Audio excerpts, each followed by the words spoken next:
A lactose, assim como outros derivados lácteos que contêm proteínas que são sensibilizantes, incluindo aí a caseína,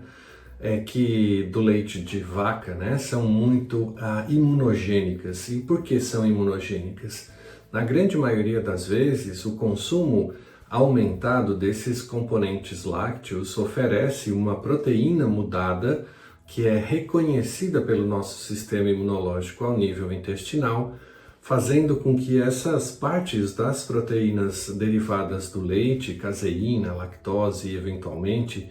e um tipo muito especial de caseína modificada pela própria alteração genética que foi feita nas vacas leiteiras para produzirem um volume de leite maior, essa caseína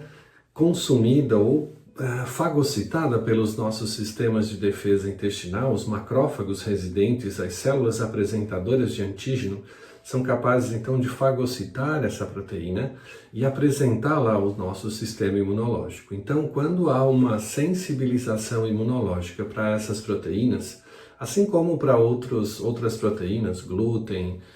proteínas do glúten, né, derivados proteicos sensibilizantes de alimentos que são imunogênicos para o nosso organismo, essa apresentação para o sistema imunológico gera então anticorpos contra aquela proteína específica. No momento em que há uma reincidência, uma reapresentação dessa proteína para o nosso organismo, a presença já da memória imunológica com anticorpos específicos faz com que o nosso sistema imunológico responda de imediato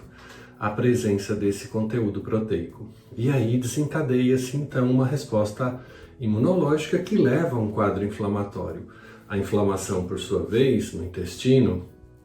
causa uma mobilização de células de defesa para o interior da luz intestinal. Essa liberação e essa atração quimiotática de neutrófilos no primeiro momento, depois eosinófilos, numa sequência alergênica, são capazes de alterar a capacidade de permeação do intestino, gerando quadros de hiperpermeabilidade intestinal, gerando também um comprometimento da mucosa por um processo oxidativo que é levado a partir desse quadro inflamatório a produzir radicais livres, que são deletérios para a mucosidade intestinal e que levam a um quadro então de alteração funcional da capacidade de absorção dos nutrientes e gerar